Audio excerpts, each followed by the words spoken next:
Hello everyone and welcome to another episode of Google Partners Hangout on Air. My name is Basil and today we're going to be answering your questions about optimizations. First things first, I want to take this opportunity to wish everyone a happy Eid. I hope everyone had a nice, safe, enjoyable time with their families this past weekend. And many well wishes to you and yours. Without any further ado, let's get started. As always, we are collecting questions using the hashtag that appears throughout this presentation. Hashtag AskArabia is the hashtag. You can go ahead and direct questions to us through our Google Plus page. That's Google Partners Arabia. So let's take a look at our agenda today. So this is a live Q&A session, and we'll just be answering all your questions about ad extensions, Merchant Center, and other optimizations. So let's get started with that first question. So the first question asks, I want to use location extensions in my ad, but I'm having trouble verifying my location via the post. Are there any alternatives? So in a word, yes, there is an alternative. The most common alternative is to actually verify via phone, and I would strongly recommend people pursue this option, especially in MENA. Now, obviously, what we're experiencing in MENA is in a place like Dubai or Cairo, addresses may not be so clear. They're kind of vague. There are no postal codes. So what we are sort of suggesting to our clients is to pursue that alternative method to verify through the phone. So if you'd like to verify through the phone, right now phone verification is only available in English, but if you contact us on our helplines, which are available in Saudi Arabia, Egypt, UAE, Oman, Jordan, and Morocco, and Bahrain, I believe, you'll be able to actually verify via phone. In other countries throughout MENA, there is a click-to-call option. Go ahead and log in through the Help Center and just click the Contact Us button to look at the options on how to get in touch with that team. And you should be eligible to actually verify your address via the phone. If that doesn't work, then you'll only be able to do it through the post. But for most of you out there, you could actually avail of this alternative option. Second question is asking, can I hide negative reviews from appearing in the social/review extension? So let's actually kind of clarify the difference between a social and a review extension. The social extensions were something that used to exist. You would set them up manually, and now they kind of appear automatically. A review extension is slightly newer, and it's something that's set up manually. From the social elements, you'll get your Google Plus information displayed below your ad automatically if you are using the same URL, and if that URL is indeed a verified URL on Google Plus. What you'll end up seeing is the amount of likes. People can click through to your Google Plus page. Now, there isn't a way on your Google Plus page to actually hide a negative review, but there are actual good reasons for that. We want to actually display all the information to the user. And the great thing about reviews that appear on Google Plus is that you can actually have a conversation with that person. So let's say you're running a restaurant and the person wasn't so happy with the service or noted something that was a little subpar. You can actually respond to the comment, issue a clarification, maybe try and win that person over. And we want to harness that sort of atmosphere of openness and transparency. As far as review extensions are concerned, that's a little bit different than social extensions. So a reviews extension you actually set up manually, and what it is that it allows you to post reviews from a third party underneath your ad. So let's say to continue with the theme of the restaurant, that you run, let's say, the best Persian restaurant in Dubai. Instead of actually putting that in your ad text and saying, okay, best Persian restaurant in Dubai as rated by Zagat or as rated by TripAdvisor, you can actually then take the text from that ad and display it beneath your copy as an extension. The way it works is the review itself, needs to actually be within the last 12 months. You need to have the URL. You go in, put the text you want to display. So let's say best Persian restaurant in Dubai as rated by Zagat. Then you put the URL, and then you would just upload that into the system. It's pretty straightforward. There is a review period for it, of course, and you won't be able to use that review if it's older than 12 months, because we want to make sure that the reviews that are being displayed are still relevant. So to answer this question, if you can hide negative reviews, well, I suppose if you're creating a review extension and there is a negative review, you don't need to actually upload that. I wouldn't suggest you do that. If it's a review that's appearing on your Google Plus page, no, you cannot. But obviously, there are reasons why we do that.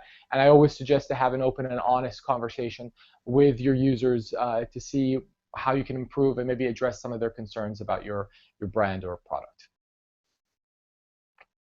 Okay, moving on, third question. This person is asking, how many products are required to be eligible to use Merchant Center? So we touched on Merchant Center last time around. The thing about Merchant Center is, one of the things I want to hit on is it's actually not available in MENA right now.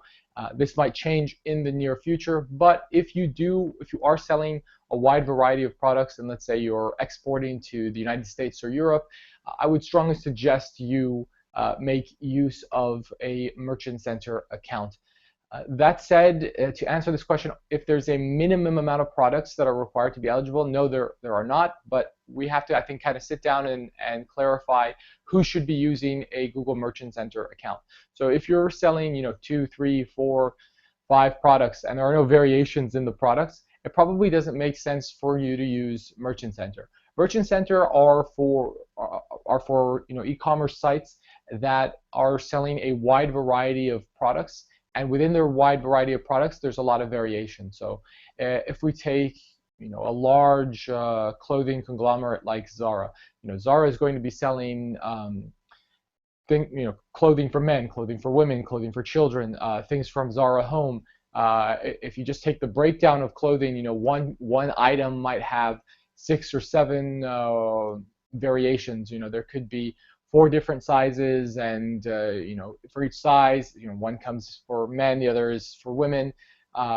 In that case, it's a lot easier for someone to use a Merchant Center account, because instead of actually writing copy for each ad and linking it through to the relevant page, what they can do is actually just upload an Excel spreadsheet of their data, what we term a data feed. So it's essentially a inventory of all their products, all the sizes, all the variations, and that can be associated with an offer. Let's say 10% off all online orders, and then upload it into the system, and then it'll appear in the Google Shopping results. So it's not so much how many products you need to have to use Merchant Center. Think about the kind of business you are. If you're only selling a handful of products, if there are no variations, then it probably doesn't make sense to actually use Merchant Center. If, on the other hand, you're struggling with creating copy for all these different products, if you're using things like dynamic headlines to kind of combat that, then you should consider using Merchant Center. So it's not so much about the number of products, but more the type of business you're using. There's no minimum. But if you don't sell products with a wide array of variation, then there's probably no need to actually use Merchant Center. You could probably just write the copy yourself. Moving on. Okay, this person is asking, can I control which site links appear underneath my ad? Yes and no. So the minimum amount of site links you'll need to upload are 4, and 4 can appear at a time. So essentially, if you don't want a site link to appear underneath your ad, my suggestion to you would be not to actually upload that site link, but maybe you might favor one over the other. Let's say you've uploaded 6 different site links and you really favor 2 and you want them to appear all the time. The question here might be, is there a way to actually have 2 kind of show up consistently anytime my ad is eligible to show a site link? The answer to that is no, and let me explain why that is. So essentially, what the system is doing when it's showing different site links is actually a form of ad rotation.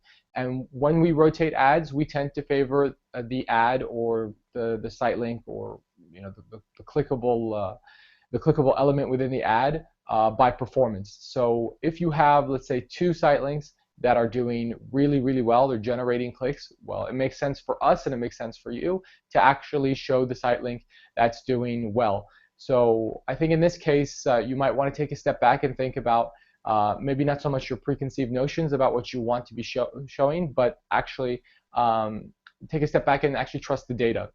If there is a site link that is appearing more often than you'd like it to, then it's probably down to an unexpected good performance from that site link.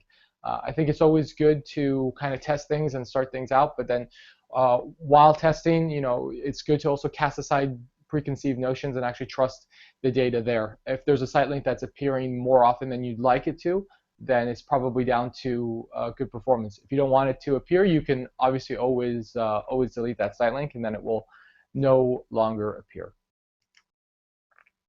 Okay, moving on. The fifth question asks, when does the call button appear underneath an ad?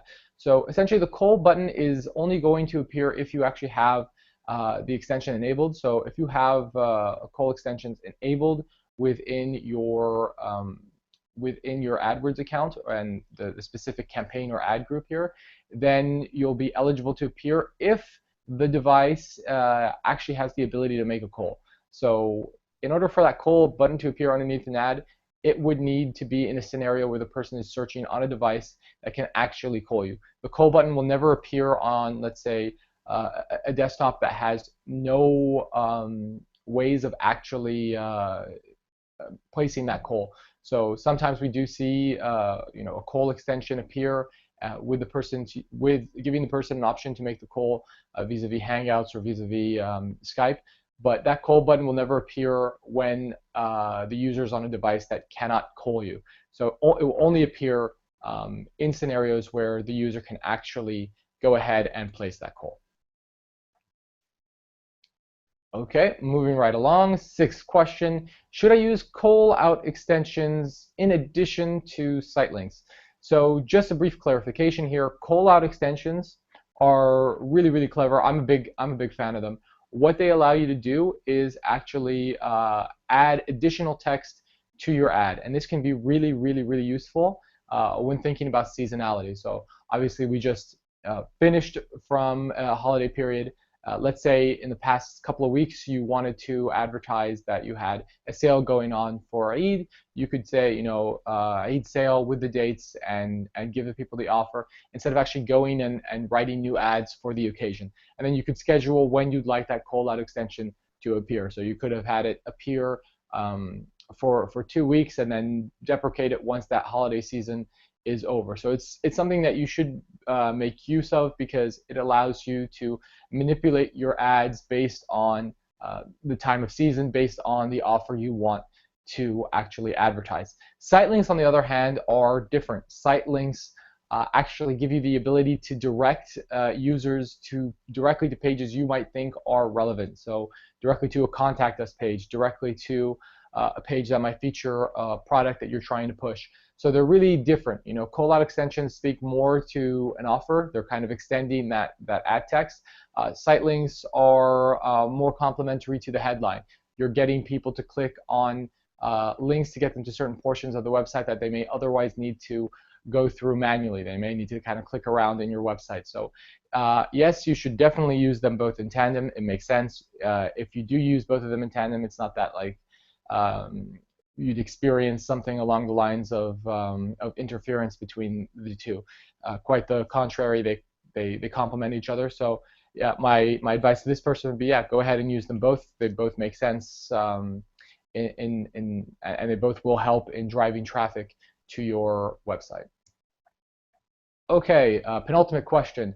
Are review extensions available in MENA? How can I set this up? We spoke about this a little earlier. Review extensions are available in MENA. Essentially, the way it works is you will need to have a review posted online from a third party.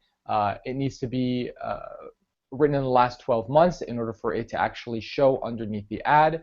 It's quite straightforward. If you have the URL and the text, you go in to the Ad Extensions tab, select Review Extensions, and then set them up as you would any other extension. So essentially the copy and then the link, and then you go through a review period, and if it gets reviewed, you'd be able to use them, and they are available in MENA.